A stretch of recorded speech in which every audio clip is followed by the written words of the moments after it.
Mesdames et messieurs, bonjour et bienvenue dans cette formation Maîtriser Excel pour l'analyse des données. L'analyse des données est l'un des métiers le plus demandé aujourd'hui. Excel est l'outil numéro 1 utilisé par les analystes des données pour nettoyer, organiser, analyser et visualiser les données. Cette formation te permettra de maîtriser Excel à un niveau avancé et professionnel, gagner du temps grâce aux outils puissants d'Excel, construire des dashboards interactifs, automatiser les tâches répétitives et pour ceux qui veulent aller plus loin, préparer les données pour Power BI ou SQL. Avant d'entrer dans le vif du sujet, savez-vous qu'Excel est utilisé par plus de 750 millions de personnes dans le monde? Une personne sur 8 utilise Excel pour les tâches quotidiennes et professionnelles. Savez-vous qu'Excel est omniprésent dans presque toutes les entreprises? Selon les statistiques, plus de 80% d'entreprises utilisent Excel. Êtes-vous au courant qu'Excel a la capacité massive de plus de 17 milliards de cellules par feuille? Vous pouvez y entrer tous les noms des habitants de la Terre et il ne sera pas rempli. Cela peut vous surprendre, mais Excel est un pionnier de Microsoft. Excel est apparu avant Word et a aidé Microsoft à s'établir dans les applications professionnelles. Réalisez avec moi combien Excel est un outil puissant et indispensable à l'entreprise et surtout dans l'analyse des données. Et ensemble, nous allons découvrir cet outil puissant qui est Excel et l'utiliser comme un pro avec cette formation. Qui suis-je? Vous demandez-vous. Je suis Oscar Axonti, ingénieur en informatique. Je fais donc le génie informatique à l'université. Je travaille comme data analyst indépendant et formateur avec plus de 10 ans d'expérience. Je suis directeur de RK Services. J'ai formé plus de 5000 personnes en ligne et en présentiel. Et ma passion, comme vous allez découvrir, c'est de partager avec vous ce que j'ai appris. Selon moi, la meilleure façon de maîtriser un outil, c'est de l'apprendre aux autres. Ce que je vous demanderai aussi de faire à la fin de cette formation. Partager avec les autres la connaissance que vous aurez apprise. Si vous voulez entrer en contact avec moi, écrivez-moi sur LinkedIn, Oscar Axonti, ou envoyez-moi un message sur Telegram via le lien qui est là et je serai plus ravi de discuter avec vous sur tout ce qui est de la data. Dans cette formation, nous allons couvrir plusieurs points. Nous partirons sur 6 sections. Dans la première section, nous parlerons de bases et les formules. Ici, nous ferons une introduction à Excel et à l'analyse des données. Nous allons comprendre et utiliser les formules. Nous allons maîtriser les fonctions essentielles et à la fin de chaque section, il y aura des exercices. Dans la deuxième section, nous allons apprendre les graphiques et la création de notre premier dashboard. Dans la troisième section, nous allons voir les tableaux croisés dynamiques et nous créerons notre deuxième dashboard qui sera interactif. Un dashboard, c'est un tableau de bord. Dans la quatrième section, nous allons voir Power Query, un outil puissant qui va nous permettre de transformer, de nettoyer, de manipuler nos données. Dans la section 5, nous verrons Power Pivot et aussi les formules DAX. Et dans la sixième et dernière section, nous allons créer ensemble un projet complet de A à Z. Nous créerons un dashboard complet interactif pour l'analyse des ventes. Alors, que faire pour optimiser votre expérience dans cette formation? Posez des questions et interagissez avec les autres. Regardez en description de cette vidéo, il y a les liens pour rejoindre notre groupe Telegram. Allez là, si vous avez des questions, posez et je serai plus ravi à répondre à vos préoccupations ou un autre ami pour avoir le temps de pouvoir répondre à votre préoccupation. La deuxième chose, c'est d'appliquer immédiatement ce que vous apprenez. Mettez la vidéo en pause, rentrez en arrière, suivez la vidéo et appliquez immédiatement ce que vous apprenez. La troisième chose, c'est de partager vos découvertes. Si vous avez découvert quelque chose de nouveau, si vous avez découvert par exemple un raccourci, partagez dans le groupe. C'est comme ça que vous évoluez. Et la dernière chose, c'est de commander votre certificat. J'ai mis beaucoup d'énergie pour pouvoir vous aider à maîtriser Excel pour l'analyse des données. Encouragez-moi en commandant votre certificat. C'est comme ça que vous faites évoluer ces vidéos gratuites que nous partageons gratuitement sur YouTube. Dans cette formation, nous allons travailler sur un contexte pratique. Alors, vous allez imaginer que vous êtes data analyst pour une entreprise fictive Techstore spécialisée dans la vente de produits électroniques. L'équipe commerciale vous a fourni une base de données contenant les ventes des 6 derniers mois. Alors, votre mission sera d'analyser ces données et de répondre à certaines questions en fonction de votre travail. Vous allez répondre à plusieurs questions telles que quelle est la quantité totale de produits vendus par catégorie smartphone. Vous allez extraire des commandes où la quantité vendue est supérieure à 2. Quelles sont les 3 plus grosses ventes, etc. Donc, avec cette formation, vous allez travailler sur des cas pratiques et réels à l'entreprise. Et si vous êtes prêt à commencer, rassurez-vous de vous abonner à la chaîne et suivre jusqu'à la fin. Vous allez apprendre beaucoup de choses. Alors, sans pour autant tarder, let's get started. Commençons par ouvrir Excel. Pour pouvoir ouvrir Excel, venez dans la barre des tâches, cliquez sur le menu Démarrer et vous allez voir directement là Excel. Si vous ne le voyez pas ici, venez dans la barre des recherches et tapez Excel. Et voilà Excel qui est là. Je vais juste cliquer une seule fois où je clique sur Ouvrir. Excel qui s'ouvre. Et voilà. Ici, vous pouvez avoir une interface différente de la mienne. Moi, je suis en train d'utiliser Office 2021. Pour voir la version de votre Office, venez juste ici en bas sur Compte et cliquez là. Et vous allez voir que moi, j'utilise Office 2021. Alors, je vais revenir sur Accueil. Et ici, vous allez voir, nous avons la possibilité de créer notre premier classeur. Un fichier Excel s'appelle un classeur. Okay? Ici, vous pouvez voir les classeurs récents sur lesquels j'ai travaillé. Et sans pour autant tarder, je vais cliquer sur un nouveau pour partir des zéros. Et voilà Excel qui vient de s'ouvrir.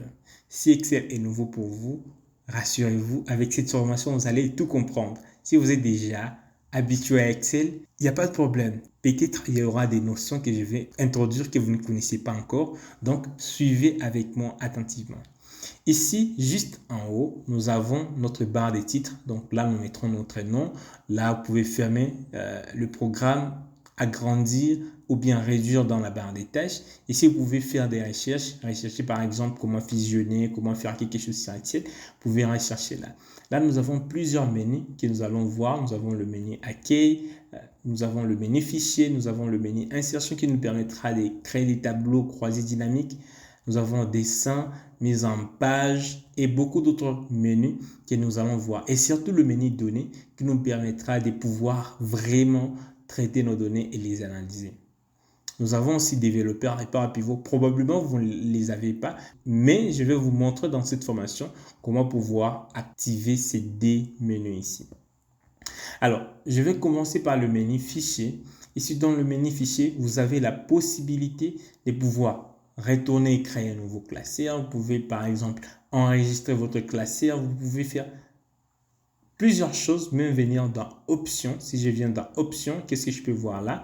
J'ai la possibilité de pouvoir modifier plusieurs éléments. Par exemple, je peux venir changer la langue d'Excel. Ici, j'utilise un Excel qui est en français. Si je vais, que ce soit par exemple en anglais ou dans une autre langue, je peux venir ici et je vais cliquer par exemple sur anglais et je fais monter. Voilà. Et si je clique OK, mon Excel sera en anglais. Si plutôt je n'avais pas anglais ici, je pourrais cliquer sur ajouter une langue et je vais choisir une langue que je vais utiliser dans mon Excel. Je peux par exemple, si je connais bien le chinois, je vais utiliser mon Excel en chinois. Je clique sur chinois et puis j'installe. Ça va prendre un temps pour pouvoir télécharger Excel en chinois. Et puis, vous le verrez ici. Moi, je ne vais pas le faire. Vous allez voir la nouvelle langue ajoutée ici. Et vous allez juste la monter au début. Et voilà. Lorsque vous allez cliquer sur OK, ça va vous demander de patienter un moment afin que ça puisse télécharger. Et vous redémarrez votre Excel et ça sera dans la langue qui est définie. Alors, moi, je vais monter ici et laisser OK. Donc, ici, il y a plusieurs options que nous allons voir au fur et à mesure que nous évoluons. Je vais cliquer sur Annuler. Si je reviens encore dans Fichier, je vous ai montré comment vous pouvez vérifier la version que vous utilisez. Et par exemple, vous voulez enregistrer votre fichier, vous pouvez venir cliquer ici sur Enregistrer sous. Je vais parcourir et je vais enregistrer par exemple mon fichier sur le bureau. Et je vais appeler mon fichier intro Excel pour la data.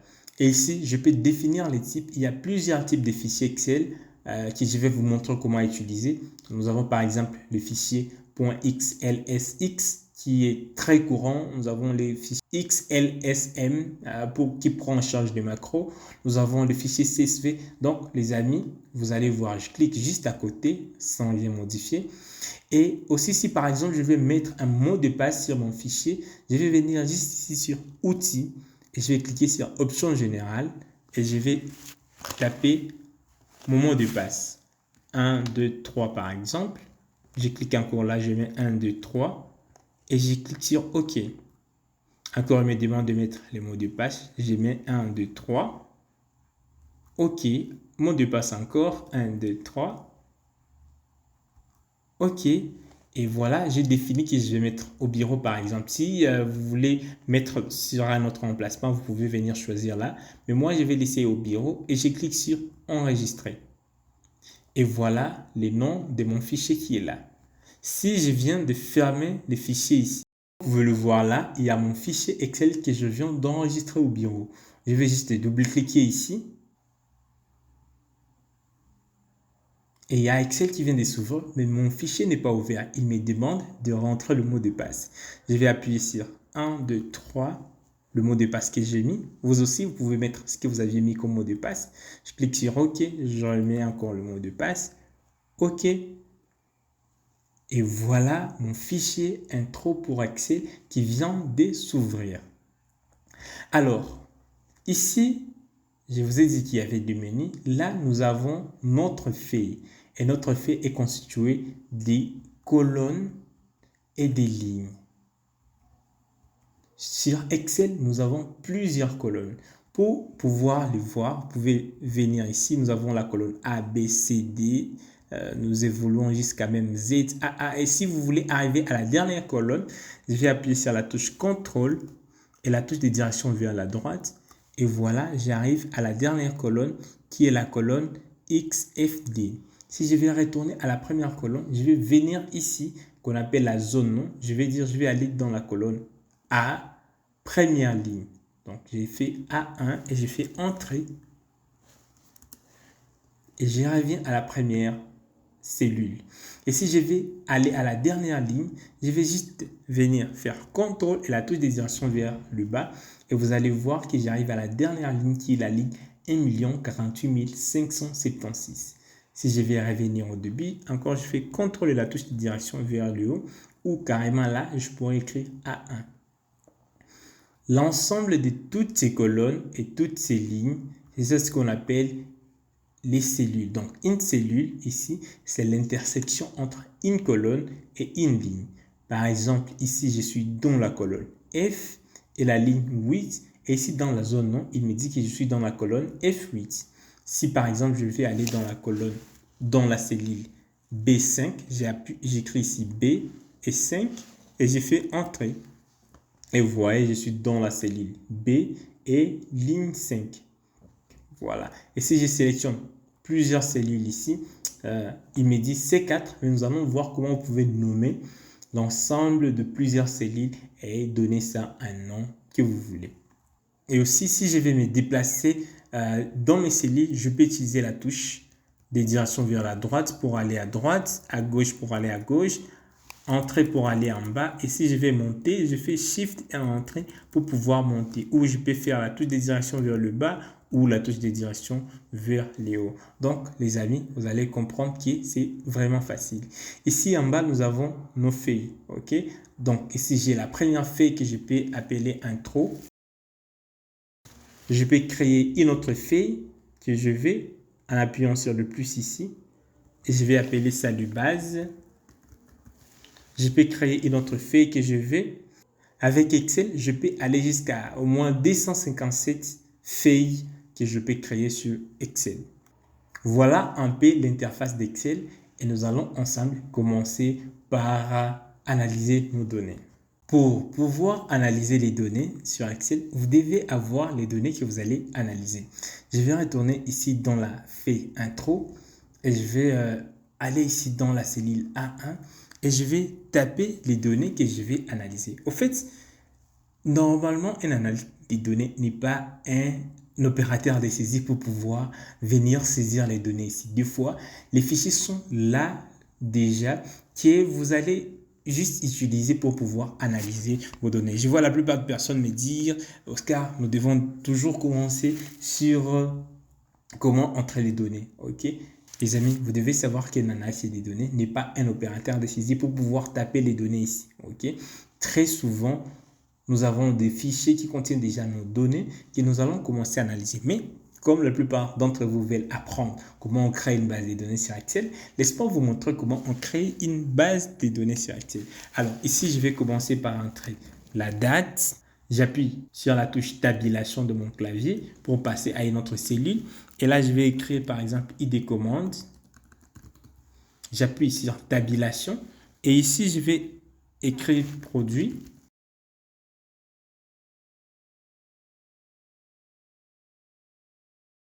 Et voilà, je vais faire entrer pour passer à une autre ligne. Et vous venez de voir ici, j'ai tapé date, ID commande, etc., etc. Mais il y a certains éléments qui ne sont pas bien visibles. Si je veux vraiment que je voie par exemple ID commande, si je vais me positionner entre la colonne B et C et je vais agrandir juste comme ça pour pouvoir rentrer tout convenablement. Et là, je vais mettre mes données. Alors, je vais mettre pause, j'écris les données rapidement et puis je vous reviens. Et voilà déjà quelques données que j'ai là. C'est comme ça qu'on crée une base de données sur Excel. Là, j'ai déjà ma base de données qui contient déjà différentes données. OK? Alors ici, j'ai la date, j'ai la commande, j'ai le produit. Je vous ai dit, on peut agrandir en cliquant là. J'ai la catégorie, j'ai tout ce que j'ai ici. Alors, ou bien je peux juste sélectionner toutes mes colonnes comme ça. Et je double-clique juste au milieu entre par exemple, D et E. Je double-clique là. Et ça va s'étirer convenablement. Si par exemple, je fais comme ça, vous voyez que ça vient de se rétrécir. Et si je double-clique là, là, mes données viennent de se redimensionner convenablement pour pouvoir bien convenir sur ma feuille. OK? Alors, quelles sont les opérations de base que je peux faire ici? Je peux par exemple utiliser les signes d'opération de base que tout le monde doit savoir en Excel, qui sont par exemple l'addition, la multiplication, la division, la soustraction, l'exponentiation. Voilà là les 5 opérations de base que vous devez savoir sur Excel. L'addition, c'est juste pour additionner des nombres. La multiplication, c'est pour multiplier. La division, c'est pour diviser. La soustraction, c'est pour soustraire. Et l'exponentiation, c'est pour, au fait, mettre sous format exposant. Si, par exemple, je vais trouver le montant total pour chaque commande ici, je vais faire égal. Je vais prendre la quantité multipliée par le prix unitaire. Et je vais valider ici entrée. Et je peux incrémenter, je clique là et je descends vers le bas, ou quand même je peux juste double-cliquer là et partout là je vais avoir les réponses automatiquement.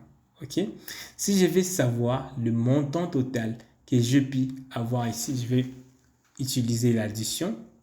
Je vais faire égal ceci plus ceci plus ceci plus ceci plus ceci et j'ai fait entrée. OK? Et là, je trouve que je puis générer 10 380.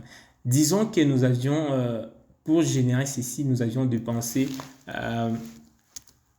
3000 en publicité. OK? Je clique là et je vais mettre ici publicité. Alors, quel est notre bénéfice? Nous avions dépensé 3000 en publicité et nous avions gagné 10 000. Pour pouvoir trouver cela, je vais juste utiliser la soustraction. Je vais faire égal ce que nous avions gagné moins ce que nous avions dépensé en publicité et j'ai fait entrer et voilà, j'ai 16 380. Donc, en utilisant les signes moins, vous pouvez faire la soustraction sur Excel. Alors, l'exponentiation, c'est quoi? Au fait, ici, je n'ai pas un exemple pour vous montrer comment fonctionne l'exponentiation, mais l'exponentiation, c'est, par exemple, je vais faire D exposant par exemple 5. Ceci va donner quoi? Ça va donner égal, ça va donner 2 fois 2 fois 2 fois 2 fois 2, 5 fois. OK? Et comment on le fait sur Excel? Je vais faire égal D exposant 5. Comment trouver ces signes ici? Je vais vous montrer. Je fais d'abord entrée d'exposant 5. Il dit c'est 32. Pour pouvoir trouver les signes d'exposant ici, je vais ouvrir mon clavier visuel. J'appuie sur démarrer et là j'écris clavier visuel. Et lorsque les claviers visuels s'ouvrent, je vais mettre mon clavier en minuscule et vous allez voir les signes exposants là-bas. Alors, si par exemple, je clique là, je clique encore 2 fois, ok. Si je vais avoir l'exposant, je vais juste appuyer là et j'appuie sur espace et vous voyez les signes exposants qui viennent de s'afficher. Voilà. Et éventuellement, vous pouvez voir inférieur, supérieur et tous les autres signes que vous ne voyez pas directement sur votre clavier. Je ferme là et je fais entrer. Et là, vous venez de découvrir comment on pouvait faire les opérations de base, notamment l'addition, la soustraction, la multiplication et l'exponentiation. Pour pouvoir effacer tout ceci, je vais juste sélectionner ça et je vais venir ici et je clique sur effacer tout. Je sélectionne encore tout ceci et je clique sur effacer tout et je vais effacer ce que j'avais mis là. Je vais cliquer ici, effacer tout et ici cette fois-ci, je vais mettre toute la base des données. Et je vais venir ici sur fichier, voir mon fichier récent qui est Techno Vente et je vais travailler sur ces fichiers. Les amis, retrouvez ces fichiers complets sur lesquels nous allons travailler en description de cette vidéo. Ok? Au moins, il s'agit d'un fichier qui contient plusieurs commandes. Et comme nous avions dit, nous ne sommes pas des opérateurs de saisie. Nous allons juste travailler sur ces fichiers. Pour l'instant, j'ai déjà 2 fichiers. J'ai mon fichier Techno Store Vente. Et je vous demande vraiment de télécharger en description de cette vidéo pour pouvoir travailler avec moi. Et j'ai l'autre fichier sur lequel je puis commencer, Intro Excel. Alors, celui-ci, je vais enregistrer tout ce que j'ai fait là et je vais fermer. Et je vais juste avoir un seul fichier, ok, Techno Store sur lequel je vais travailler. Alors, lorsque nous avons nos données ici, qui l'équipe marketing nous a donné pour pouvoir analyser. Voilà comment viennent les données. Ok? Je vous ai dit pour pouvoir redimensionner tout convenablement, vous sélectionnez juste comme ça, vous double-cliquez là et tout se redimensionne automatiquement. Si vous voulez mettre par exemple de bordure ici, vous pouvez venir ici, là où il y a bordure et vous allez par exemple mettre toute le bordure comme ça. Alors moi, je n'aime pas cette façon de mettre de bordure comme ça. Je peux venir ici et je viens juste en bas, il y a autre bordure et je vais dire par exemple, je vais mettre des pointillés. Je clique sur le pointillé comme ça et je mets tout contour ici et intérieur ici et je clique sur OK. Là, j'ai le pointillé et je trouve que c'est plus mieux. Et je peux cliquer dans mes données, je vais sélectionner toutes mes données comme ça et je vais changer les pointillés ici. Un petit inconvénient est que si je descends ici, juste en bas, je continue à descendre, vous allez voir que même les cellules qui ne sont pas concernées contiennent, mes pointillés contiennent mes bordures. Pour pouvoir supprimer toutes ces bordures ici, je vais venir là et je clique sur aucune bordure et voilà, toute la bordure vient de quitter de mes cellules. Voilà, il n'y a plus de bordure. Je clique à côté. Si je vais juste sélectionner ces tableaux, je vais cliquer au milieu et je vais faire CTRL A. Et voilà uniquement mes données, ou bien mon tableau. Je n'ai pas un tableau tout à l'heure, je vais vous montrer comment créer un tableau.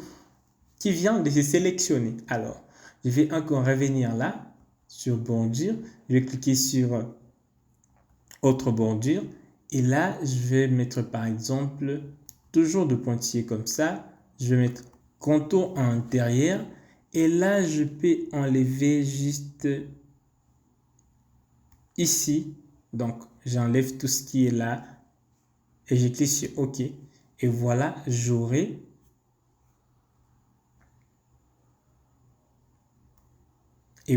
j'aurai mes données qui n'ont que des tirés horizontales comme ça.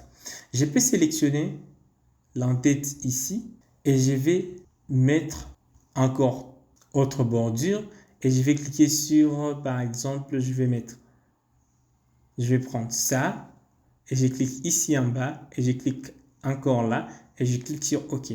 Remarquez que j'ai une ligne qui est en haut et une ligne qui est en bas.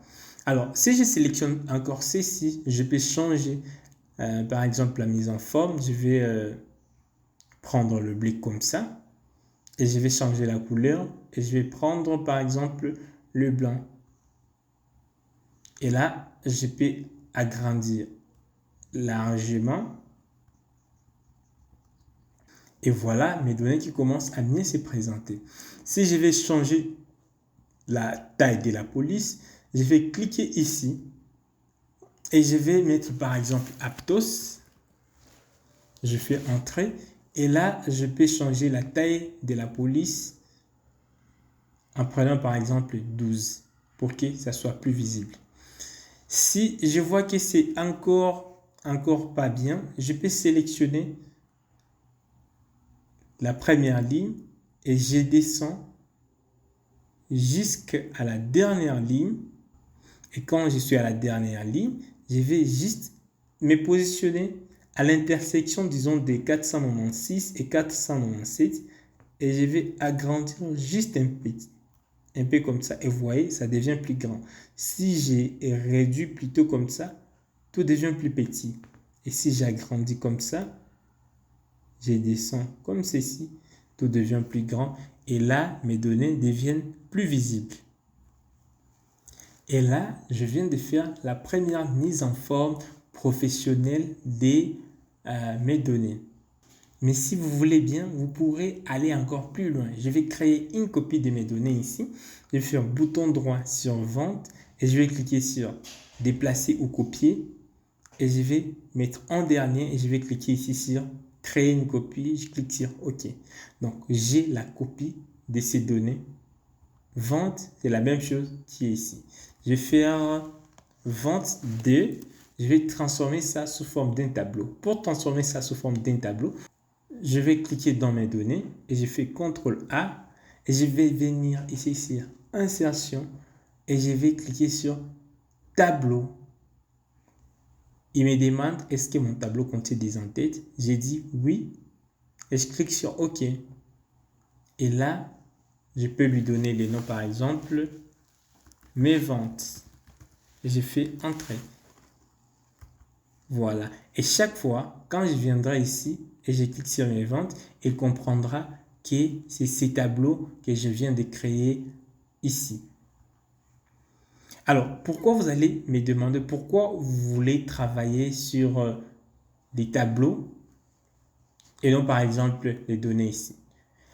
Chers amis, vous allez savoir que dans l'analyse des données, la plupart du fois, quand vous avez vos données comme ça, il sera un peu difficile de les manipuler, bien qu'on peut évoluer comme ça, mais en mettant sous format tableau, ça va vous rendre la vie encore plus facile. Nous allons le voir. Par exemple, je vais trouver les totales générales. Je vais juste faire égal quantité multipliée par prix unitaire. Vous voyez, ici, ça fait quantité multipliée par prix unitaire et j'ai fait entrer et vous voyez, il y a toutes les réponses qui viennent de se mettre automatiquement. Alors que si je travaille sur les données qui ne sont pas un tableau, si je fais égal, je clique ici, vous voyez, il fait aider. Aider, on ne comprend pas même c'est quoi. Multiplié par ceci, je fais entrer. Il faudra encore que j'incrémente comme ça pour pouvoir avoir mes résultats. Ici, c'est bien, ça trouve la réponse, mais ici, je trouve que c'est plus mieux en mettant d'abord vos données sous format des tableaux. Et pour mettre vos données sous format tableau, j'ai dit, il faut juste sélectionner. Vous venez ici dans l'insertion, mettez sous format tableau et là, ça va vous faciliter vos tâches le plus rapidement possible. Alors, pour enlever ces filtres ici, je peux venir ici et je vais cliquer sur filtre et je peux enlever les filtres. Ou si je veux les remettre, je peux sélectionner tous les filtres ici. Alors ici, je peux filtrer comme je veux. Par exemple, je peux cliquer par exemple ici et je vais juste voir les ventes des ordinateurs. Je clique sur OK et voilà là les ventes des ordinateurs. Ici, nous n'avons que les ordinateurs. Si je change encore le filtre, je peux par exemple voir les tablettes et les accessoires. Je clique sur OK et là, j'ai mes données que des accessoires et des tablettes. Et même si je descends comme ça, vous voyez, j'ai toujours la possibilité de voir mes en-têtes ici. Je sélectionne tout, OK. Alors que si j'ai travaillé sur les données que je n'ai pas mis sous format tableau, si je descends comme ça, vous voyez que je ne vois pas les en-têtes. Les en-têtes ne sont plus là. Et là, je ne sais pas si c'est le produit ou la catégorie. Bien sûr que je peux venir ici, si je vais avoir le même effet que si je descends et que je vois toujours les en-têtes comme ça. Je peux venir dans Vente et cliquer ici dans la tête et je vais venir dans Affichage. Je vais cliquer sur Figer les volets et je vais cliquer sur Figer la ligne supérieure. Dorénavant, si je descends comme ça, vous voyez que l'entête reste figée.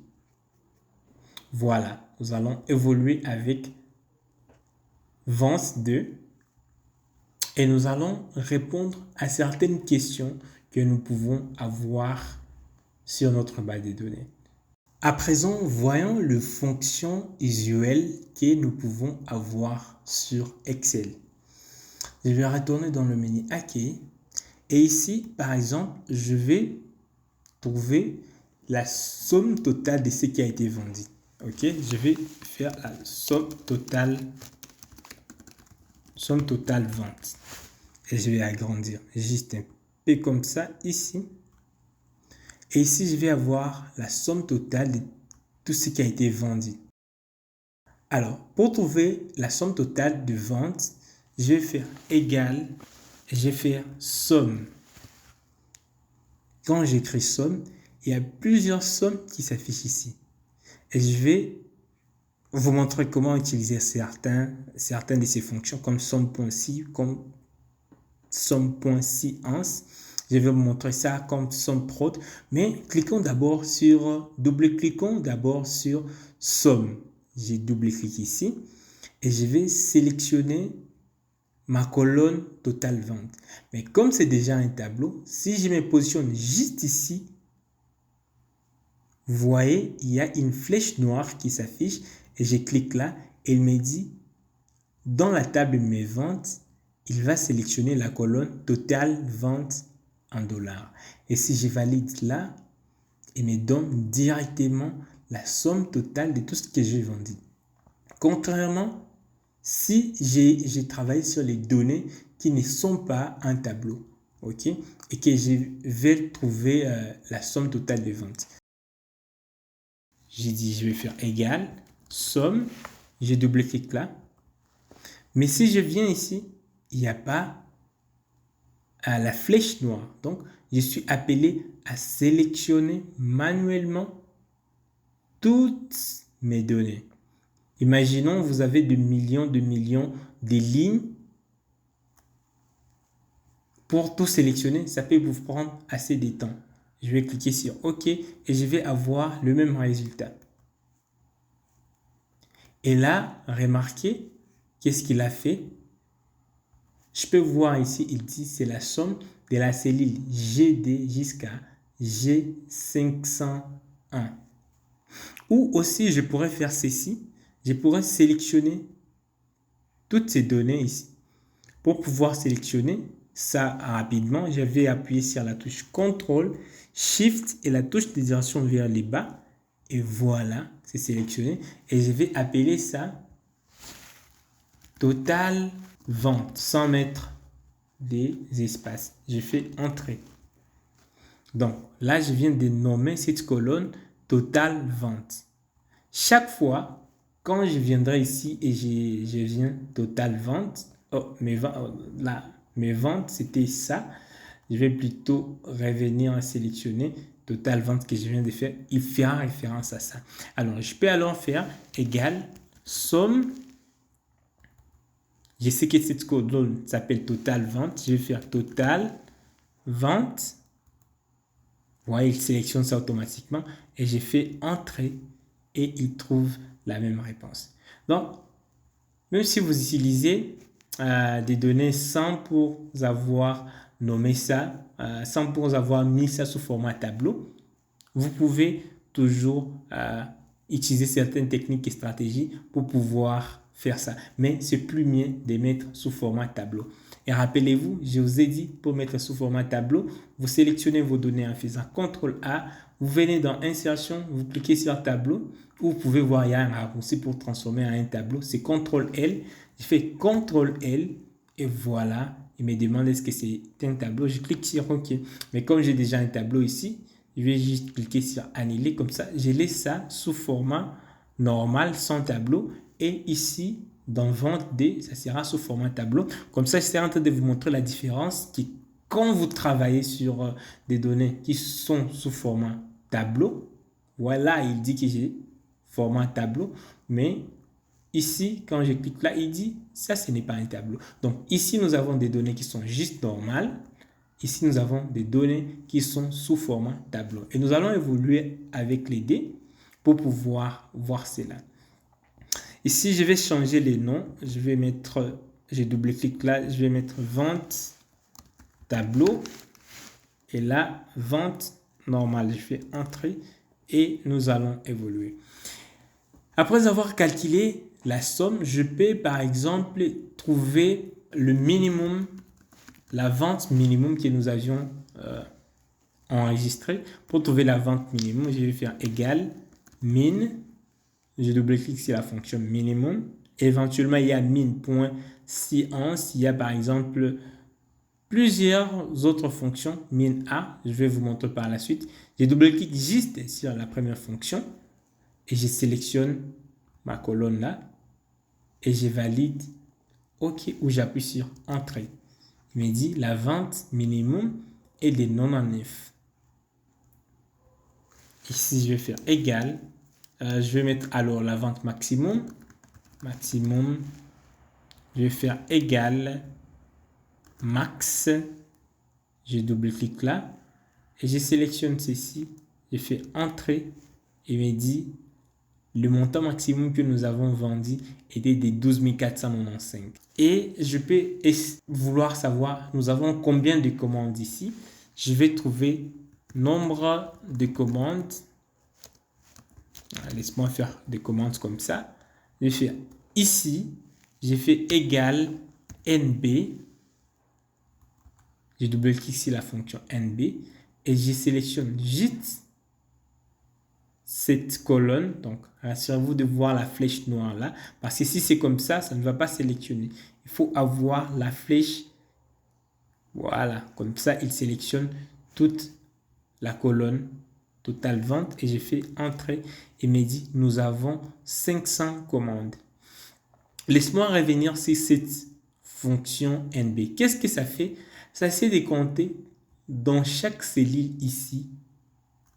Ça, il compte 1, 2, 3, 4, 5, 6. Dans toutes les cellules ici, il y a combien de nombres? Si par exemple, je viens d'effacer ceci, je sélectionne tout ça, je fais bouton droit et j'efface les contenus.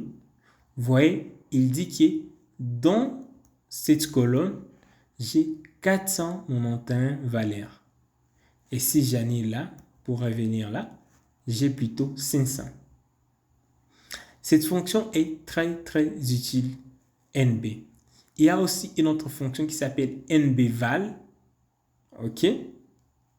Je vais vous montrer à quoi ça sert. Si j'ai sélectionné tout ceci et que j'ai effacé ça, je fais bouton droit, effacer le contenu.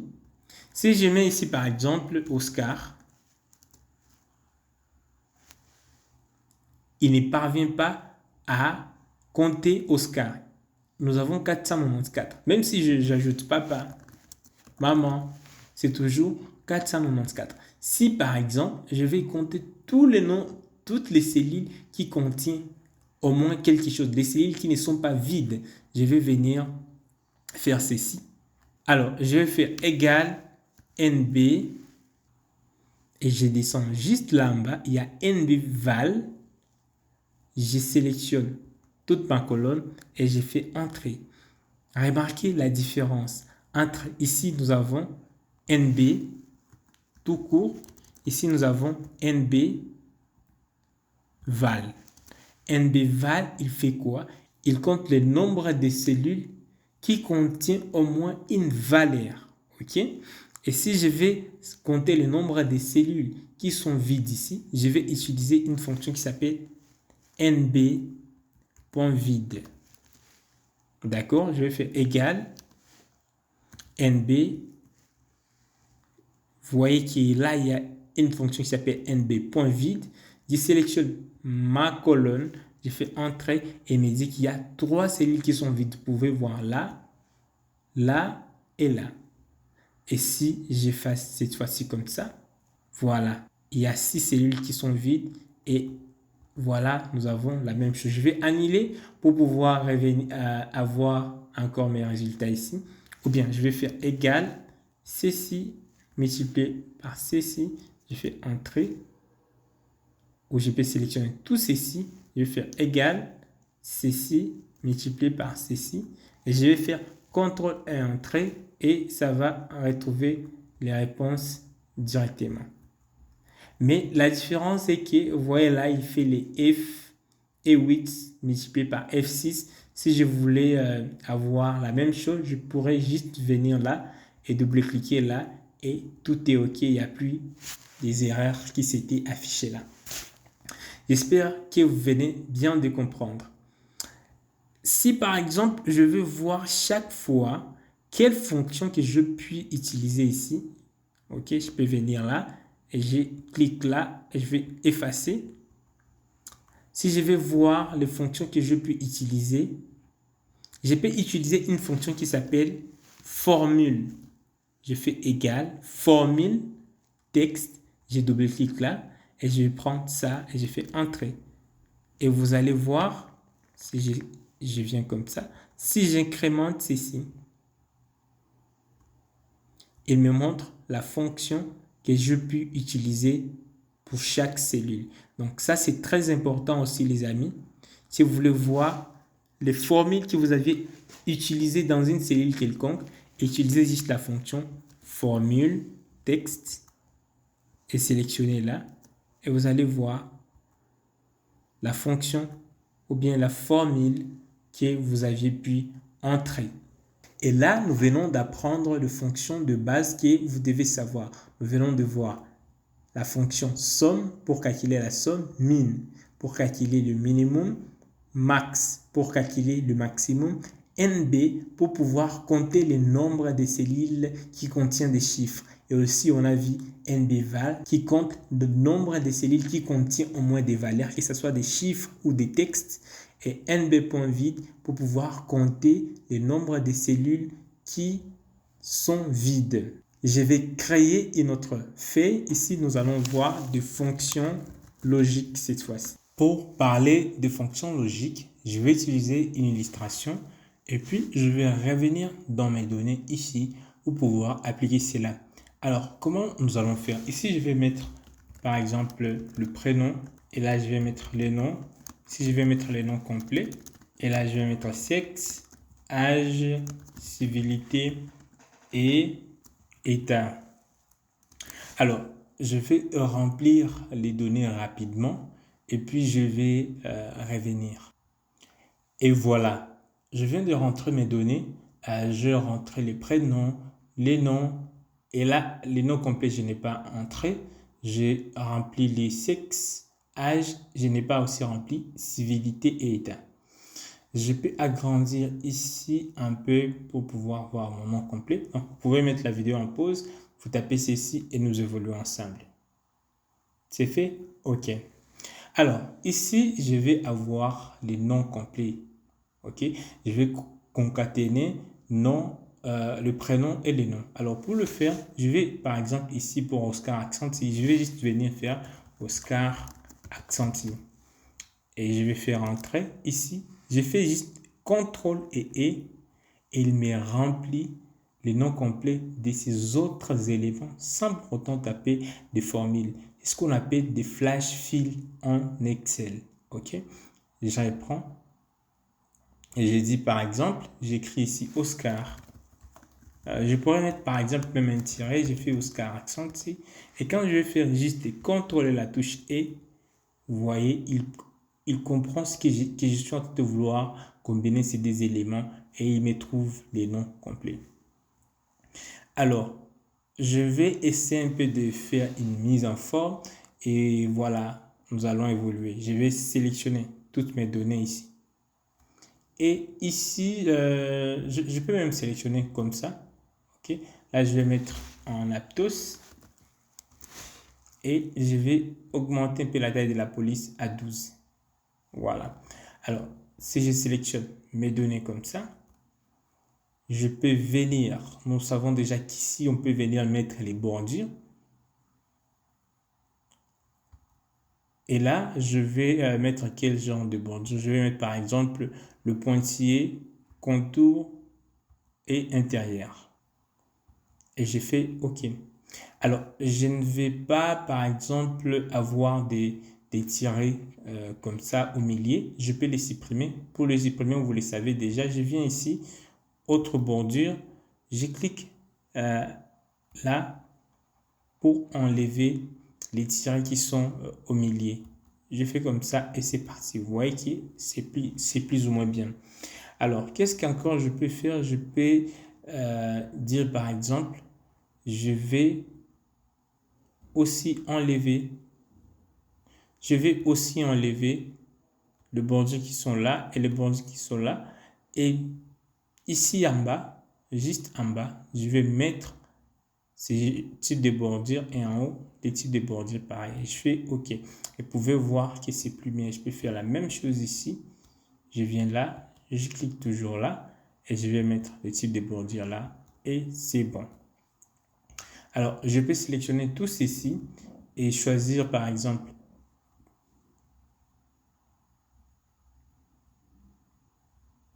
je peux choisir ça comme le fond et je vais mettre les noirs, c'est bon, je mets en gras et voilà, ça devient plus bien. Je peux sélectionner mes cellules ici et agrandir juste un peu comme ça pour une meilleure lisibilité. Et là, je peux ajouter les zooms. Comme ça, vous voyez tout ce que j'ai fait convenablement.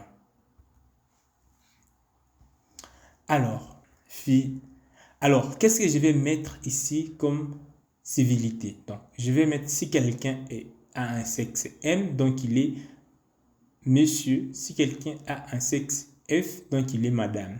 Alors, pour le faire, je vais utiliser une fonction qu'on appelle si. Je vais faire égal si, je double-clique sur la fonction si. Cette fonction prend trois arguments. Il y a les tests logiques, la valeur si vrai et la valeur si faux. Les tests logiques, c'est quoi? Il faut qu'ici, j'ai donc dans DD égale à M. Si là, il y a M, ok, je ferme le guillemet, point virgule, je vais mettre monsieur. Je ferme le guillemet, point virgule, et je mets valeur si faux dans les cas quand s'il n'y a pas M, donc si on n'a pas monsieur, donc ça sera plutôt nous avons madame. Et n'oublie pas de mettre toujours entre guillemets, je ferme la parenthèse et je valide. Et je peux incrémenter comme ça. Chaque fois quand il y a F, c'est madame. Chaque fois quand il y a M, c'est monsieur. Vous pouvez voir, il y a ma mise en forme qui vient de se perdre. Rappelez-vous, je peux toujours revenir là. Et je vous avais montré une meilleure façon de faire ceci. Je vais copier cette formule. Je clique ici sur copier. Et je vais sélectionner tout ceci. Je vais cette fois-ci écrire encore ma formule. Égale tout ça. OK. Je pourrais même effacer et faire égal. Je colle la formule que j'avais copiée. Et je vais faire CTRL et Entrée. Et voilà. En faisant CTRL Entrée, il y a tout qui s'incrémente automatiquement et je ne perds pas de mise en forme. Alors, ici dans état, je vais dire par exemple quelqu'un est majeur ou mineur. Si quelqu'un a plus de 18 ans, il est majeur. Si c'est les cas contraires, donc il est mineur. Alors, ce que je vais faire, comme vous le savez déjà, je sélectionne tout ceci. Je fais égal si ceci est supérieur à 18, point virgule, on va mettre majeur. Dans les cas contraires, entre guillemets, on va mettre mineur. Chaque fois quand vous voulez rentrer du texte, il faut mettre ça entre guillemets. Et je ferme la parenthèse. Ne faites pas juste entrer, faites CTRL entrée et voilà. Là, vous venez de voir la fonction si. Nous allons développer la fonction si par la suite avec d'autres fonctions. Voilà la première fonction logique que vous devez connaître. La deuxième fonction logique que vous devez connaître, c'est la fonction et. Et l'autre, c'est la fonction ou. Parlons maintenant de la fonction et. Ici, je vais ajouter une autre colonne que je vais appeler par exemple état 2. Voilà. Et dans mon état D, qu'est-ce que je vais faire? Je vais dire si quelqu'un a une civilité de monsieur et que son âge soit supérieur à 18, donc on va l'appeler par exemple grand monsieur. OK? Et comment nous allons contrôler ça? Nous allons le faire avec la fonction et. Si je fais égal et, qu'est-ce qu'il dit ici? Il dit que cette fonction vérifie si tous les arguments sont vrais et renvoie vrai si tous les arguments sont vrais. OK. J'ai double-cliqué dessus, j'ai dit, nous allons écrire grand monsieur si ici l'âge est supérieur à 18, point virgule, et qui est ici, dans civilité, nous ayons monsieur. Et j'ai fait entrer.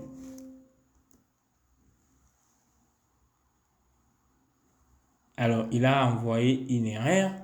Deux fois, si vous ne fermez pas de parenthèses, si je fais comme ça et que je valide, deux fois, il vous demande de mettre la parenthèse. Et là, il dit faux parce que l'âge est inférieur à 18, mais quand même, là, on a merci. Si j'incrémente, voyons ce que ceci donne.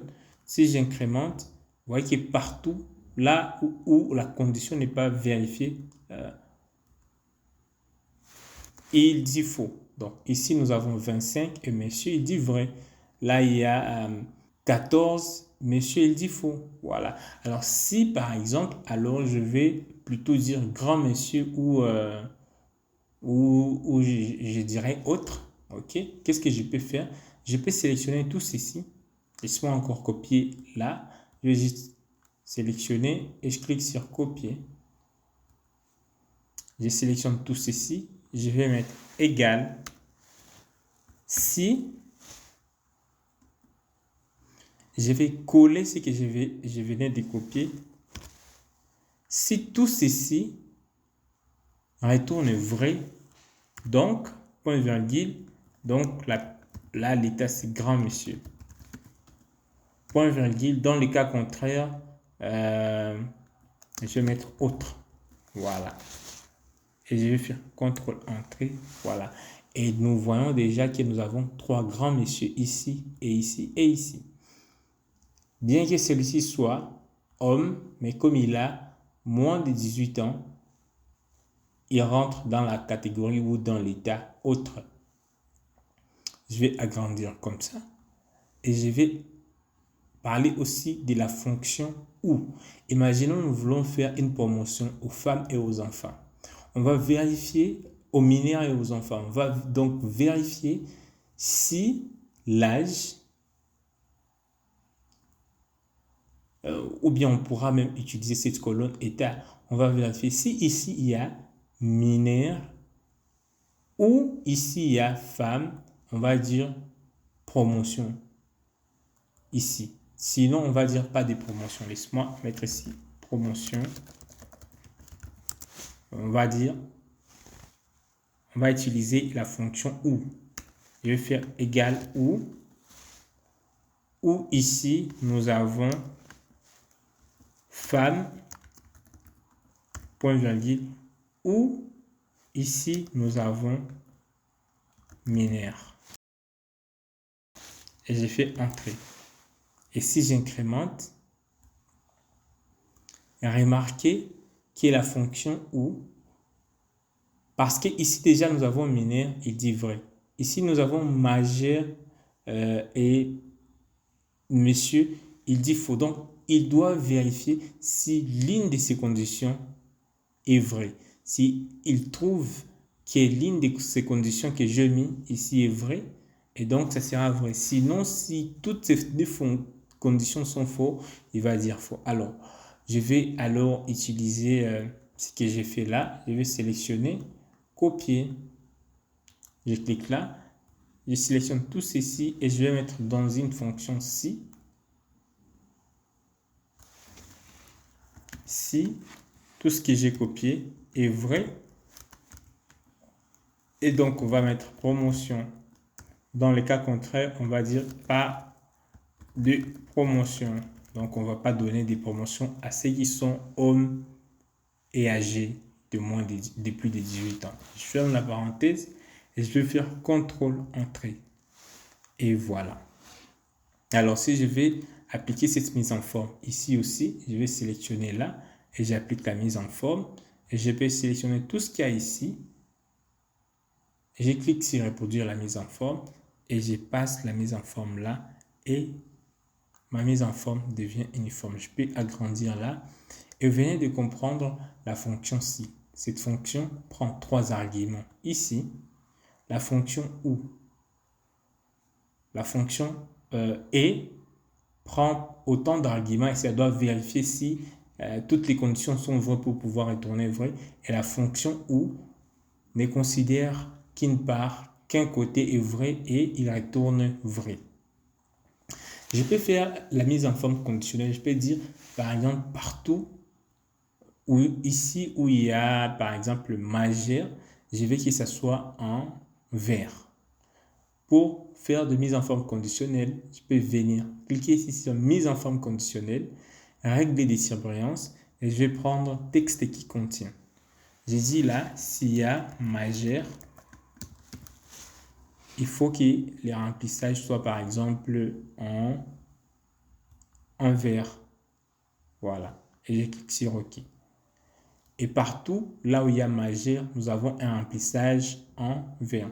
Si jamais je venais changer l'âge de M. Rachid et je mets par exemple 17, je fais entrer, vous voyez qu'automatiquement la mise en forme change. Donc, vous pouvez changer automatiquement la mise en forme en fonction d'une condition quelconque. Ici, il y a plusieurs outils de mise en forme que nous allons voir au fur et à mesure que nous évoluons. Alors, je vais retourner dans nos données et je vais essayer d'appliquer ce que je viens de voir là. Je peux commencer par dire, par exemple, je vais avoir une mise en forme. Je vais voir partout là où il y a, nous avons vendu plus de 1000 $. Je vais avoir ça, disons, par exemple, en jaune. OK? Je peux venir ici sur mise en forme conditionnelle, régler des surveillances. Si c'est supérieur à 1000 par exemple, je vais avoir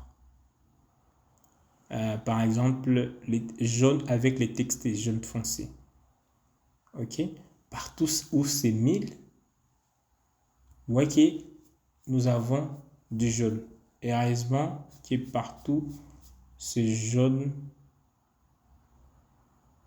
je pourrais changer cette règle. Si je vais effacer une règle, je peux venir ici.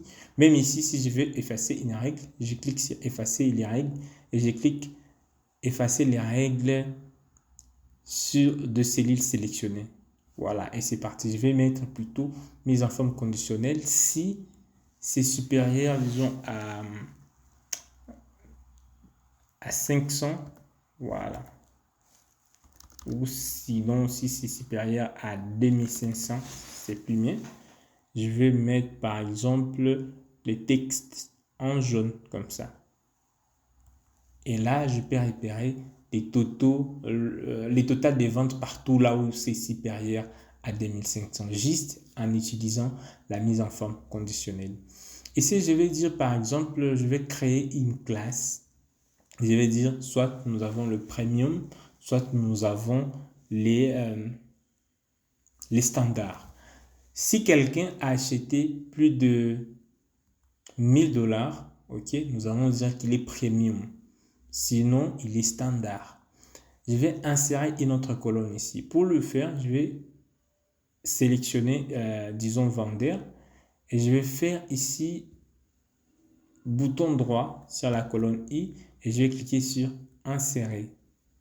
Et vous voyez, il y a une colonne qui vient de s'insérer au milieu là. Je vais appeler ça classe. OK. Et je fais entrer. Et ici, je vais dire égal si,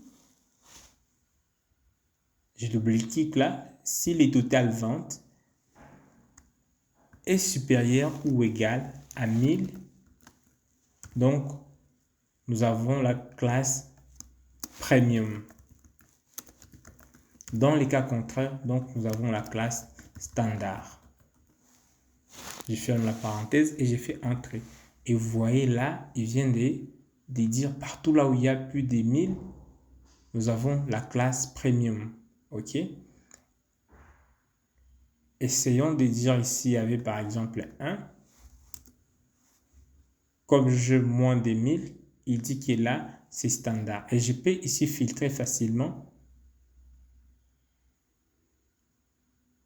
et voir partout, disons, les standards seulement. Je vais voir uniquement les standards. Et là, je peux sélectionner et voir tout, par exemple. Et voilà. Alors, une autre chose que je vais vous montrer.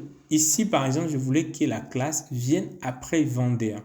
Je pourrais sélectionner toute cette colonne. OK, je vais cliquer ici sur I. Et si j'appuie sur la touche Shift et je vais mettre juste à l'intersection comme ça, vous voyez que je peux venir déplacer ma colonne ici. Je relâche ou j'appuie encore Shift, je clique et je glisse là où je vais et je relâche Shift. Vous voyez que j'ai la possibilité de pouvoir déplacer ma colonne. Mais si j'appuie plutôt sur CTRL enfoncé et que je clique là et je glisse ici, vous voyez qu'il vient de copier. En faisant CTRL, on copie, alors qu'en faisant SHIFT, on déplace. J'annule là et je vais déplacer à la fin, SHIFT enfoncé, je déplace là et tout est OK. J'espère là, vous venez d'apprendre comment faire de mise en forme conditionnelle, comment déplacer les cellules et comment utiliser les fonctions logiques. À présent, parlons de quelques fonctions modernes en Excel. Et pour ce faire, je vais cliquer ici et je vais créer une nouvelle feuille. Je peux déplacer ma feuille ici. OK, je peux la déplacer là. Et je vais double-cliquer ici. Je fais fonction moderne. Il y a quelques fonctions modernes que je dois vous montrer sur Excel. N'oubliez pas, je peux agrandir les zones toujours ici. Et là, je peux venir changer. Je mets en taille 12 et toujours je vais travailler avec Aptos.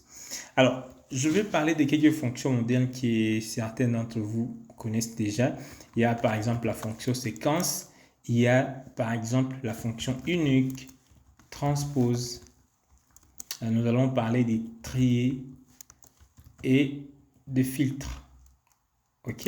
Je ne sais pas si vous utilisez déjà l'une de ces fonctions. Vous pouvez me faire connaître dans les chats et nous allons évoluer. Alors, la fonction séquence, comment elle fonctionne? Rappelez-vous, cette fonction n'est disponible si vous avez Office 2021, Microsoft 365 et supérieur. Mais si vous avez des versions comme 2010, Excel 2010, 2016, probablement vous n'aurez pas ces fonctions. Je vais vous montrer pourquoi ces fonctions sont utiles et vous devez vraiment passer à la version qui est plus ou moins supérieure. Par exemple, avec la fonction séquence, si je fais égal séquence, il me dit qu'il a la possibilité de me renvoyer une séquence des nombres. Ok. Si je double-clique là, je peux dire par exemple, renvoie-moi une séquence des 10 lignes. Ok. Je ferme la parenthèse, je fais entrer. Voilà. Il vient de renvoyer 1, 2 jusqu'à 10. Ok. Si plutôt, je reviens là, je voulais qu'il renvoie 10 lignes et 3 colonnes. Je fais entrer. Voilà, il vient de me renvoyer 10 lignes et 3 colonnes. Et là, et comme c'est en train d'évoluer, vous allez comprendre pourquoi cette fonction est très importante. Mais pour l'instant, j'efface comme ça. Et voilà, parlons un peu d'unique. Unique, c'est une fonction vraiment unique qui vous permet de supprimer les doublons ou bien d'avoir des valeurs uniques. Je peux faire égal unique ici et voir qu'est-ce que ça donne. Et il me dit que la fonction unique renvoie les valeurs uniques d'une plage ou d'un tableau. Ok, je peux double-cliquer là. Et je vais venir dans vente tableau ici. Et je vais dire par exemple, je vais savoir j'ai combien de catégories. Ok, quelles sont les catégories uniques que j'ai ici. Je clique là et je valide. Et voilà les catégories uniques que j'ai. J'ai les accessoires, tablettes, smartphone, ordinateur. Au lieu de me renvoyer toutes ces colonnes ici, cette fonction unique vient de me renvoyer juste la possibilité de pouvoir voir une catégorie et une seule fois. La fonction transpose, quant à elle, qu'est-ce qu'elle fait? La fonction transpose change, ok, la disposition de vos données. Par exemple, ici, j'ai des lignes. Si je mets transpose ici, transpose, je double-clique sur transpose et je ferme la parenthèse ici à la fin. Il me transpose ce qui était là, comme ça. Il vient de transposer ça comme ça, ok. Si par exemple ici j'ai nom, post-nom, prénom, et que je vais avoir ça juste comme ça, je vais juste faire égal, transpose, et je sélectionne mes éléments là. Je fais entrer, vous voyez qu'il vient de transposer. Donc, ce qui est en ligne, il met ça en colonne, et ce qui est en colonne, il met ça en ligne. Voilà ce qui fait la fonction transpose. Je vais effacer ceci. Je viens ici et je clique sur effacer les contenus. Et là, je peux effacer tout ceci.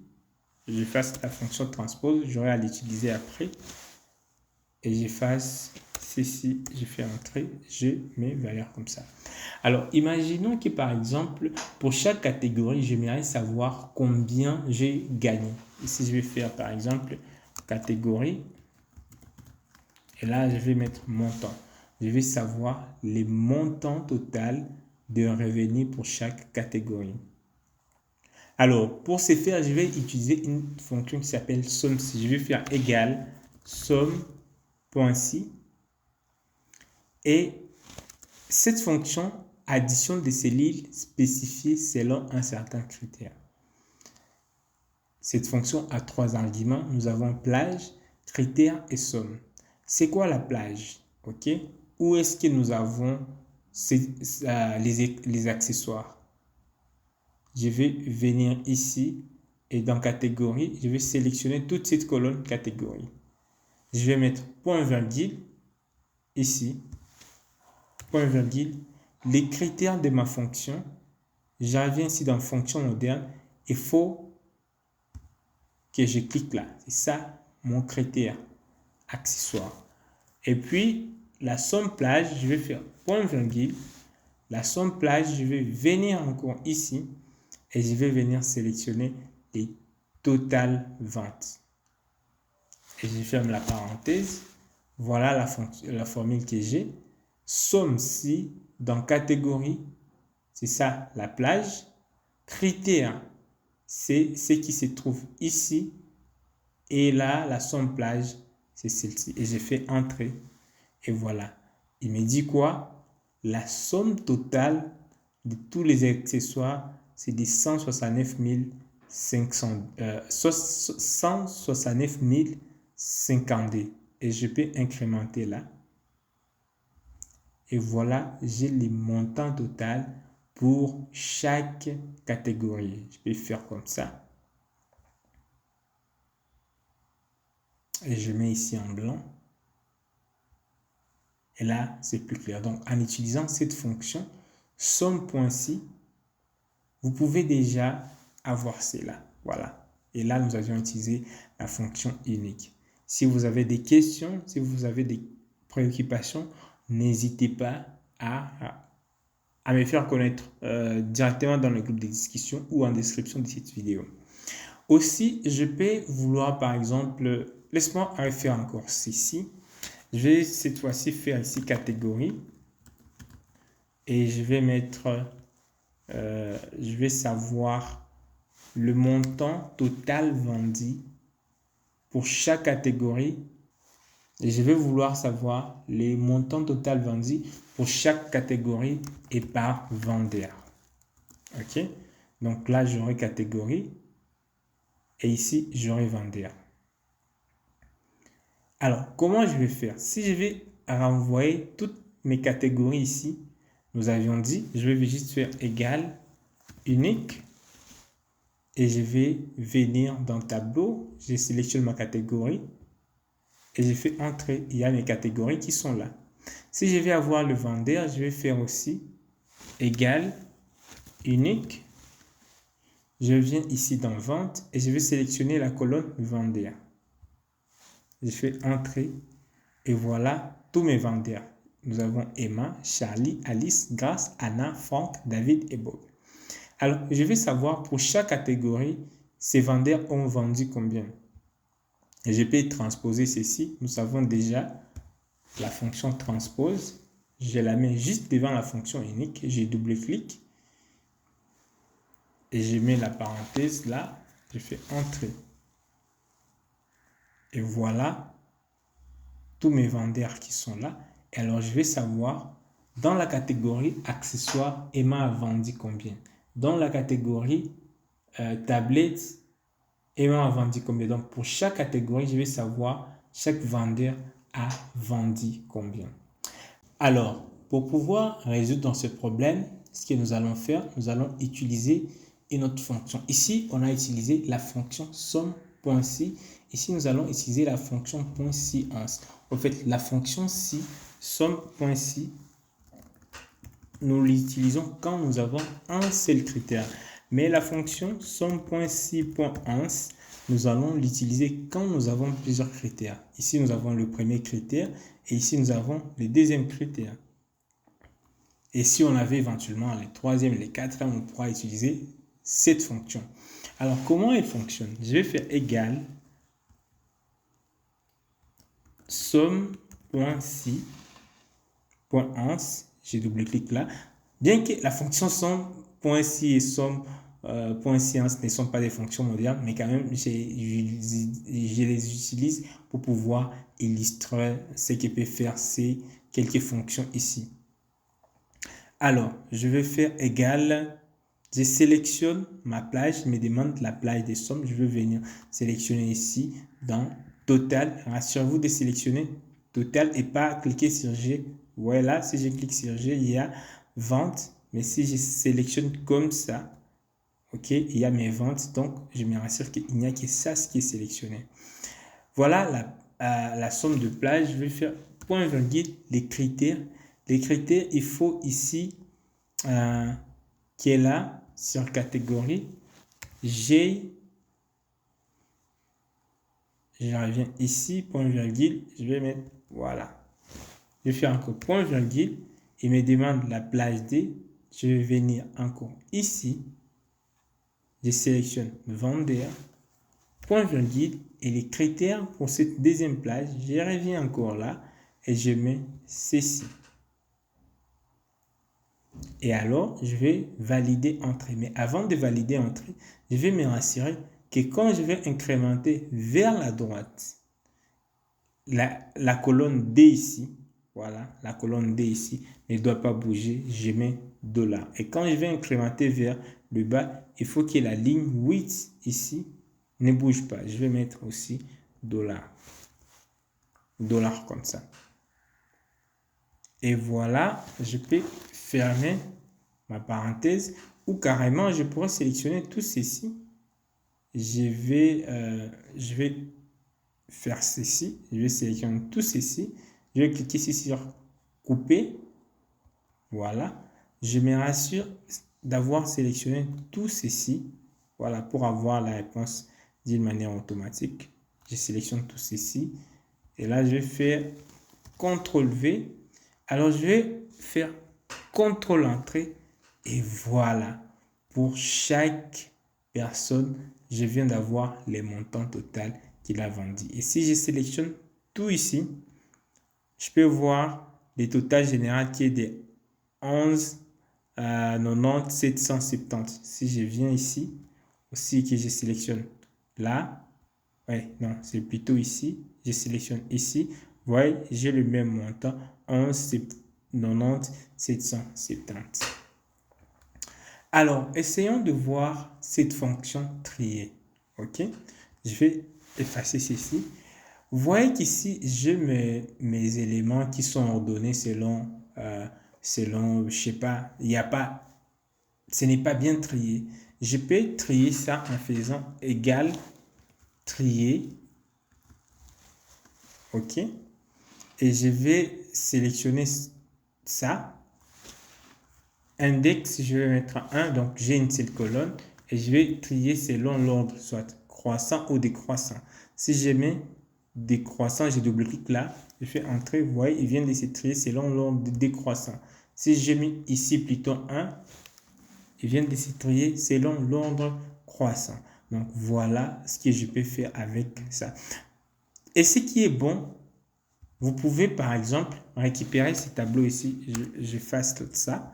Je peux récupérer ces tableaux en faisant égal trier et je double-clique ici et je vais sélectionner ces tableaux.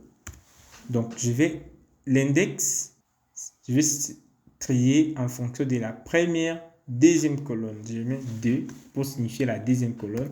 Et là, je vais mettre, on a dit 1 c'est pour croissant et moins 1 c'est pour décroissant. J'ai fait entrer, voilà. Voilà, il vient de me renvoyer les tableaux ici, tout en triant selon l'ordre décroissant. Et éventuellement, je pourrais changer. Parlons de la fonction filtre. Ok. Ici, je pourrais faire quelque chose encore d'intéressant. Je pourrais dire, chaque fois, par exemple, quand je sélectionne une catégorie quelconque ici, ok, quand je sélectionne une catégorie, si je sélectionne une catégorie ici, je vais avoir tous les produits qui sont associés à la catégorie.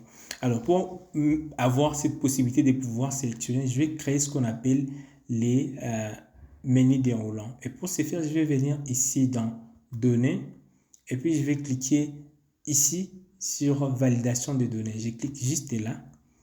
Et dans cette fenêtre qui s'ouvre, je vais prendre Liste. Et la source, je vais me rassurer de prendre cette source ici et je vais cliquer sur OK. Alors ici, vous voyez que j'ai toutes mes catégories qui sont là. D'accord?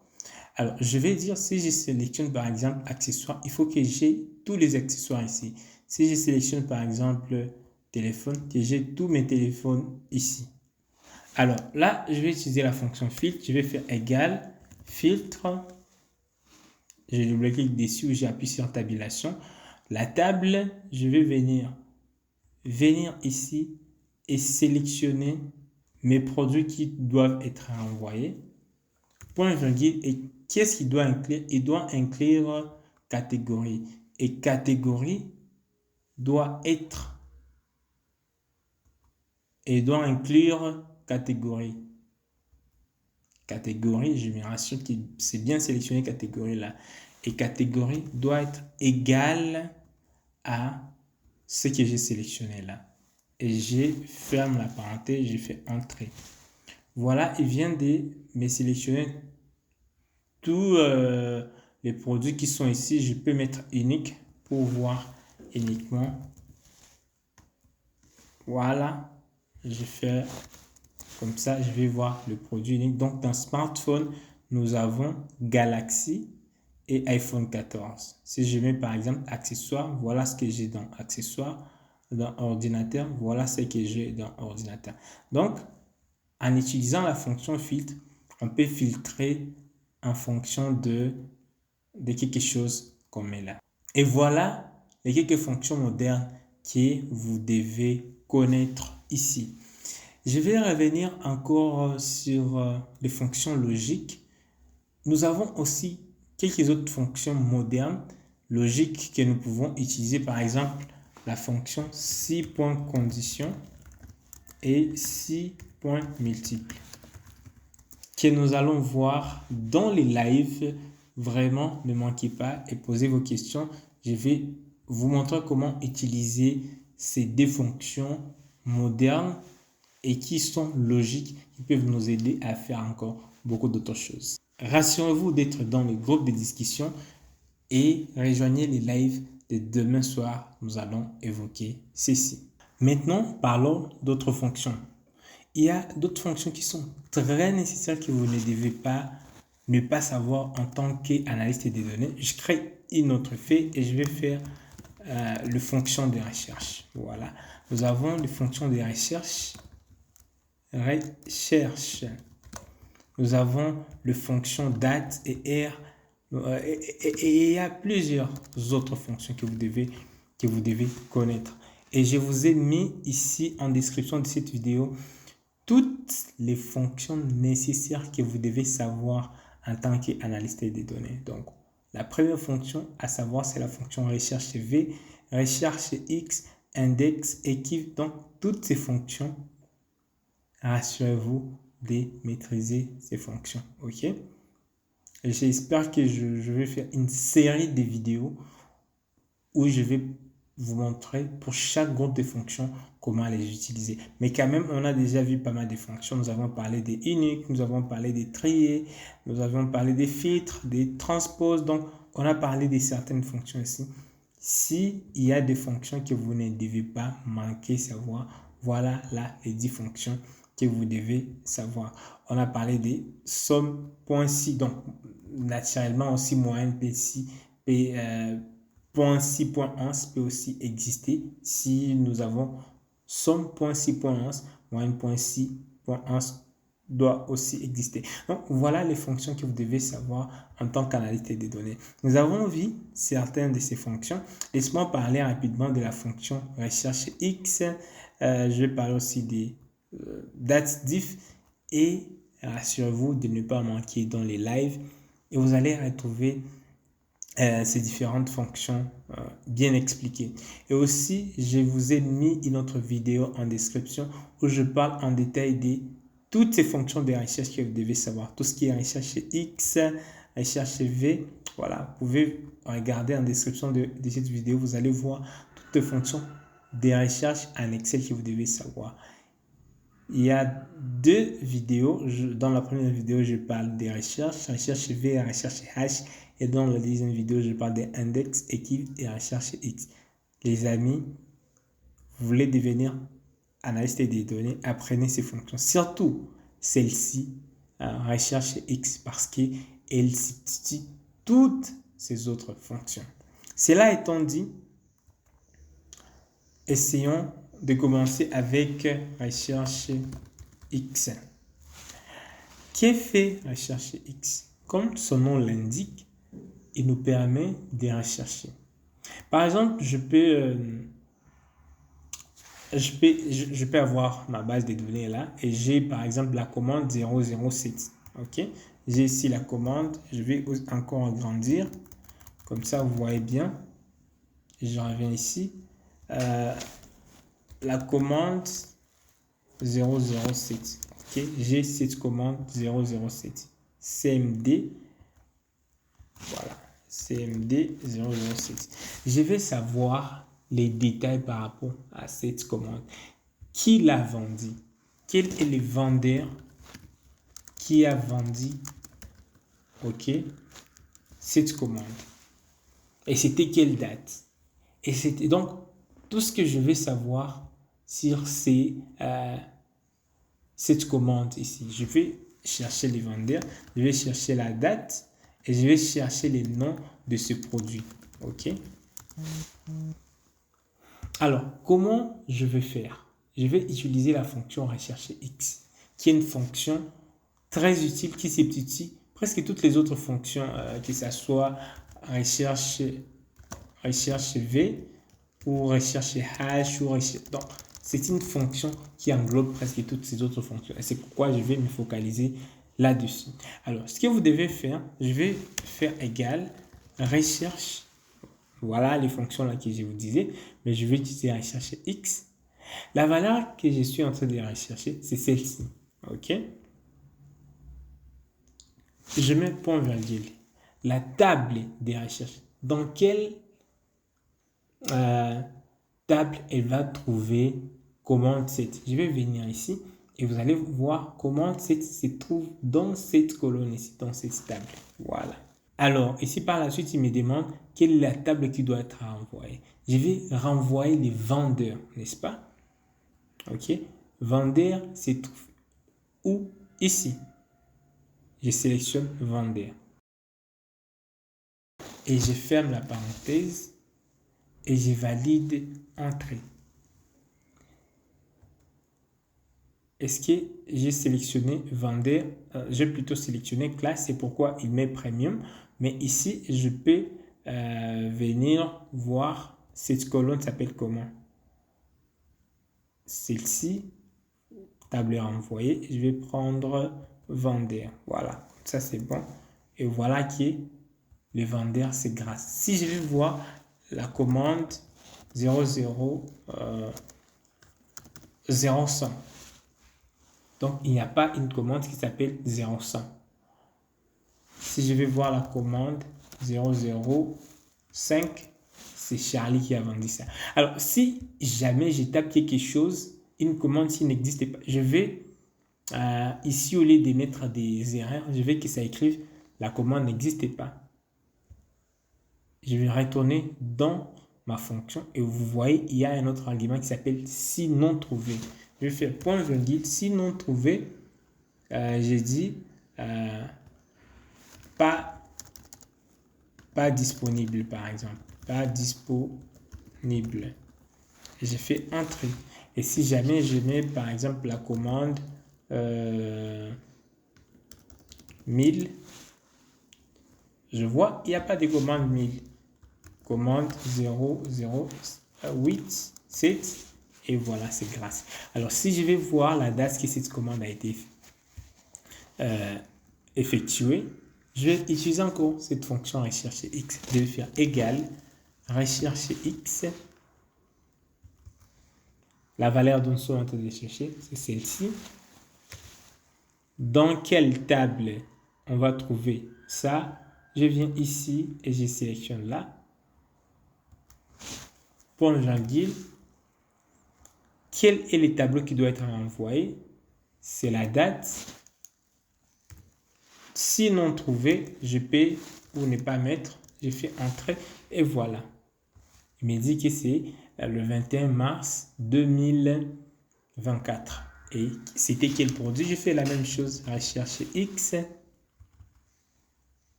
Ceci, point virgule, table. Recherche. Je sélectionne cette commande. Point virgule. Ce que nous allons envoyer, c'est...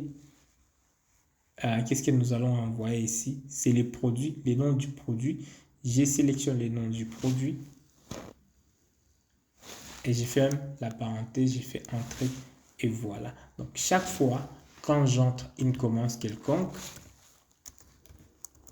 il me donne tous ces détails. OK? Le vendeur, la date, etc. Voilà, s'il y a une seule fonction de recherche que vous devez connaître, c'est la fonction recherche X. Et comme je l'ai dit, en description, je vous ai mis une autre vidéo qui vous explique toutes les fonctions de recherche que vous devez maîtriser, notamment recherche, recherche V, recherche H, index et kiv, mais la plus importante, c'est recherche X. Mais aussi, n'oubliez pas de vous documenter par rapport à toutes ces fonctions de recherche que vous devez savoir pour être un bon analyste des données. Une autre fonction que vous devez savoir en tant qu'analyste des données, ce sont en fait les fonctions date. Okay? Nous avons des fonctions date. Là, on a par exemple la fonction aujourd'hui. Nous avons la fonction par exemple jour, mois, année. Nous avons la fonction très importante datif. Laisse-moi vous montrer rapidement ce que fait ces fonctions. Par exemple, la fonction jour en soi, si je fais égal aujourd'hui, elle va me renvoyer la date d'aujourd'hui. Je ferme la parenthèse, je fais entrer et voilà. Les jours que nous tenons cette formation, c'est le 24 mars 2025. Ça peut être différent quand vous faites aujourd'hui, ça doit renvoyer la date d'aujourd'hui que vous suivez cette vidéo. Alors, si par exemple, je veux savoir la date de demain, je vais juste cliquer, je vais juste ajouter sur aujourd'hui, je vais ajouter plus 1, donc demain. Et voilà, la date de demain. Si je vais faire plus, disons, 3 mois c'est 90 jours, je vais faire entrer. Voilà, après 3 mois, ça sera le 22 juin 2025. Alors, si je vais voir, comment je peux utiliser ces autres fonctions, mois, jour, année. OK? Il faut juste faire égal. Par exemple, je vais récupérer les jours ici. Je double-clique sur jour et je récupère la date. Il me demande les numéros de la série. Je fais entrer. Il me dit, OK, dans cette date, les jours, c'est les 22. Si je fais égal, mois, je double-clique. Et je prends ceci, je fais entrer, il me dit le mois, c'est le mois de juin. Et si je fais égal année, je double-clique là. Et voilà, numéro de série, je fais entrer. Il me dit 2025. Voilà. Alors, imaginez que je vais faire la différence. OK? Nous avions vu que pour trouver la date d'aujourd'hui, il faut utiliser juste la fonction aujourd'hui. Et si nous voulons voir une date, un jour avec, disons, et si nous voulons voir la date d'aujourd'hui plus un certain nombre de jours, nous mettons égal aujourd'hui plus le nombre de jours. Voilà, je vais copier ça et je vais coller ça là-bas. Et là, je vais juste effacer là. Voilà. Alors, je vais voir la date d'aujourd'hui et la date d'aujourd'hui après, disons, 90 jours. Laisse-moi écrire ça manuellement, le 22 juin 2025. Alors, si je vais trouver la différence entre cette date et cette date, je vais utiliser la fonction dateDiff. OK? On l'écrit comme ça, dateDiff. OK? Je vais faire égal dateDiff. Au fait, cette fonction, même si j'écris comme ça, vous ne la voyez pas, mais si je fais comme ça, vous la voyez ici. OK? En argument, elle prend la première date, la date du début. point virgule et la date de la fin, point virgule, et puis vous allez mettre, si vous voulez compter le nombre de jours, je vais mettre par exemple D pour day. OK? Et je fais entrer. Et il me dit, la différence des jours entre ça et ça, c'est 90 jours. Je peux double-cliquer là. Et si, disons, je clique sur cette fonction ici, il y a l'interface date qui va s'afficher ici et qui m'explique comment fonctionne cette fonction dateDiff. Okay? Pour chaque fonction, si vous cliquez dessus, il y a Aide qui s'affiche et vous dit comment vous devez l'utiliser. Par exemple, ici, il me dit comment je peux, par exemple, l'utiliser. La différence entre cette date de début et date de fin, vous allez faire juste date de début, puis date de fin. Et si vous voulez afficher le nombre d'années, vous mettez Y. OK? Donc, vous pouvez voir ça. C'est où là? Ici. OK? Si vous voulez voir le nombre d'années, vous mettez Y. Si vous voulez voir le nombre de mois, vous mettez M. Si vous voulez voir le nombre de jours, comme moi j'ai voulu voir le nombre de jours entre ces deux dates, j'ai mis D. Voilà. Voilà comment ça fonctionne. Donc, si je vais voir le nombre de mois entre ces deux dates, je vais mettre M. Entre, il me dit qu'il y a 2 mois. Si je vais plutôt voir le nombre de jours, je mets D. Vous pouvez mettre en minuscule ou en majuscule, il n'y a pas de problème. Voilà une autre fonction que vous devez savoir utiliser en tant qu'analyste de données. Plusieurs fois, vous verrez, vous serez appelé à faire la différence entre les dates. Alors, imaginons que je viens trouver la différence entre la première commande et la dernière commande de mes données ici. Alors, qu'est-ce que je vais faire? Je vais utiliser la fonction dateDiff pour pouvoir faire cela. Remarquez que si je clique ici, il me dit que le format de cette cellule, c'est un format date. Mais si je viens ici, je vois que le format n'est pas date. OK? Donc, même si j'essaie de faire la différence, je n'aurai rien parce que ici, je n'ai pas de format date. Ça, c'est écrit 2024-0 06 03. Je peux créer une autre colonne ici qui formate bien ces dates. Je vais faire ici, laisse-moi récupérer ici par exemple le jour. Ok, je vais faire une autre colonne, je vais récupérer le mois. Et si je fais une autre colonne, je vais récupérer l'année. Et là, je peux créer une autre colonne et récupérer cette fois-ci la bonne date. Date correcte. OK.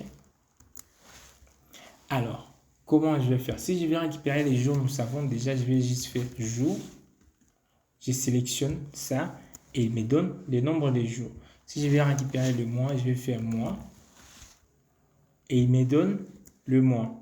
Si je vais récupérer l'année, je vais faire égal année. Je sélectionne ça et il me donne l'année. Alors, si je vais trouver la date correcte, je vais faire seulement date. Je double-clique là. Il me demande l'année, je lui passe l'année. Il me demande le mois, je lui passe le mois. Et enfin, il me demande les jours, je lui passe les jours. Et j'ai fait entrer et voilà, mes dates sont bien ordonnées. Donc, même si vos dates étaient ordonnées comme ça, en utilisant la fonction date, vous pouvez bien ordonner cela. Alors, je vais trouver la différence entre la première commande et la dernière commande. Comment vous pouvez le faire? OK? Pour trouver la première commande, je vais utiliser la fonction min. OK? Et je sélectionne là. Nous avons déjà utilisé la fonction min. Et je fais entrer. Donc, la date la plus récente, c'est celle-ci. Et je peux mettre ça sous format date. Voilà. La date ancienne, hein, qui est la première commande a été effectuée, c'était le 1er janvier 2024. Et la dernière date, c'est max. Je vais faire ceci. Et je sélectionne mes dates correctes. Je fais entrer. Voilà la date de la dernière commande que je peux mettre aussi sous format date. Alors, je vais trouver la différence entre ces deux dates, le max date et le min date et le max date.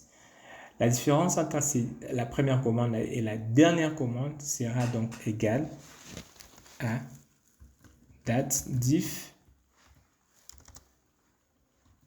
Ok, il faut mettre un seul F, date diff, la première commande, point virgule, la dernière commande, et je vais compter les nombres des jours.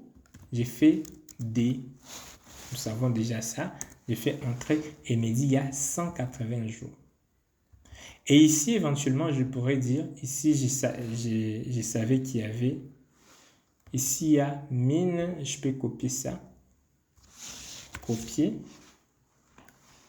et je viens ici, je remplace les A9 par les min des dates, je fais entrer, et ça, je peux copier, je clique là, et je double-clique là, et je remplace les A10 par ça.